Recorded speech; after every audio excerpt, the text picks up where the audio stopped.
chế là bút tình hay là nên sau rồi bên này cũng mua cái sao để bên này một đồng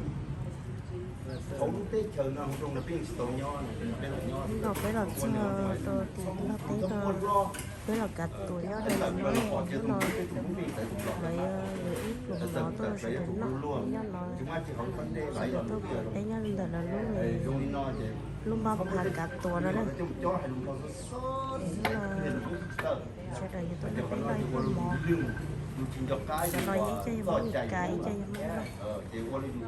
cho những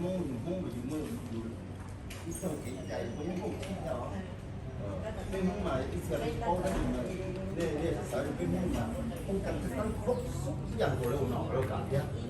cái dạngที่chúng một còn nếu màไม่กุ้งเทจอดว่าคุณเนี่ยสีม่วงพีล่ามันครบสุดนะครบสุด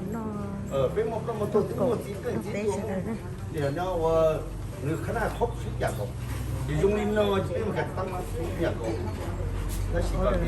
เป็นดูเต้ต่างกันตัวเราตัวเต้มาเลยจะมุ่งอะไรมาเลยหายตัวเลยจะมุ่งอะไรมาเลยหายตัวเลยฉันรู้ชัวร์นะย่อ rồi mới biết gặp tôi mà nó nó đồ biết nó mà biết đó chuyện nhà cá rồi nè cái chuyện biết phúc là cô nhớ lò gì cơฉันรู้ชัวร์นะจ้าว่าđủ biết là tiền cháy thì tôi là nhau lò gìเต้ตั้งกันดู biết thì biết cô nhớ nhớ cơ đấy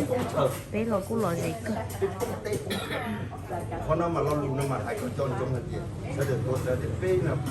เป้ดอกน้องเนี่ยเราลูแน่นอนมาเป้ปุ้งเต้ปุ้งเฉลิมชอบเต้น้องเต้ตั้งขนาดตาเต้เป้หลอกอีหลุยต่ออยู่อยากกินใส่ใส่เรายงลูกยงนี่เนาะจะเท่าเดียวเดี๋ยวจะเป้จะมีตุ้มอยู่เสด็จเป้รักษาเป้ดอกมงเป้ตะกี้ใจมงเขาตกมาจุ่มcho ba giống bà mỏng không biết non đấy có một cái chắc là tôi chỉ ta chỉ tiền bên ba cái no thì chỉ là chuyển ba cái no thế là ok nên chỉ lúc sao tự nhiên chỉ bốc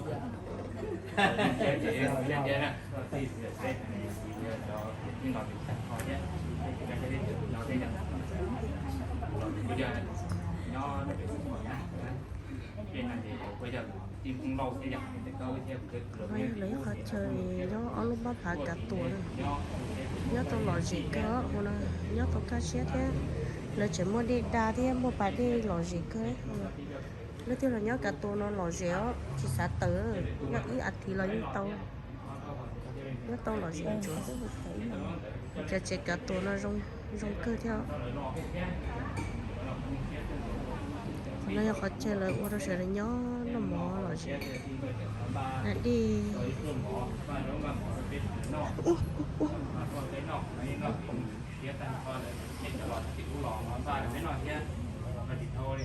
bây giờ cha chơi ra lọ tôi phát em cho một tiếng dùng đâu có chuyện của thì cũng chỉ số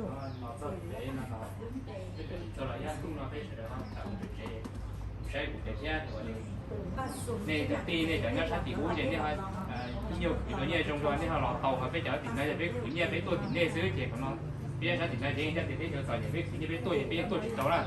giờมื่อในจังที่จะติดวัวเราเป็นเจ๊ในบ้านที่โน่นเลยเจ๊ในบ้านเนี่ยที่เราเป็นมันที่โน่นกูเกิดติดนะเดี๋ยวก็ป้าเรากูไอ้ที่โน่นกูเขียวเลยก็ป้าเนี่ยเดี๋ยวกูตัวโต